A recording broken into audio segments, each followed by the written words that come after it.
আজকে বানাচ্ছি কাঁচকলার খোসা বাটা। তো প্রথমেই কাঁচকলাটা সেদ্ধ করে নিয়েছি। এবার কাঁচা লঙ্কা আর কয়েকটা রসুন দিয়ে মিক্সিং জারে ভালো করে এটা বেটে নেব। দেখুন কি সুন্দর মিহি করে বাটা হয়ে গেছে।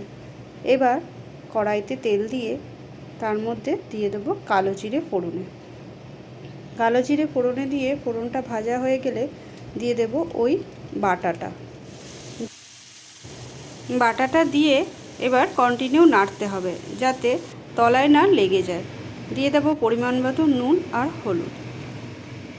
এবার কন্টিনিউ নাড়তে হবে যাতে তলাটা না লেগে যায়। আর এটা একদম শুকনো শুকনো হবে, মানে যাতে একদম কড়াই থেকে ছেড়ে আসবে, তেল ছাড়া ছাড়া হয়ে আসবে, তখনই বুঝতে হবে যে এই রান্নাটা হয়ে গেছে। এবার দিয়ে দেবো স্বাদ মতো চিনি। চিনিটা দিলে টেস্টটা ব্যালেন্স আসে। এইসব বাটাবুটিতে একটুখানি ঝাল মিষ্টিটা পরিমাণ মতন হলে খুব সুন্দর খেতে হয়। দেখুন এই বাটাটা আমার একদম হয়ে গেছে, কড়াই থেকে প্রায় উঠেই আসছে। এবার আমি এটা সার্ভ করে দেবো। আপনারা বলবেন এই রান্নাটা আপনাদের কেমন লাগলো। যদি ভালো লেগে থাকে একটা লাইক করে দেবেন। ধন্যবাদ। আর এই রকম নিত্য নতুন রান্না যদি আমার চ্যানেলে দেখতে চান, আমার চ্যানেলটা ফলো করে নেবেন।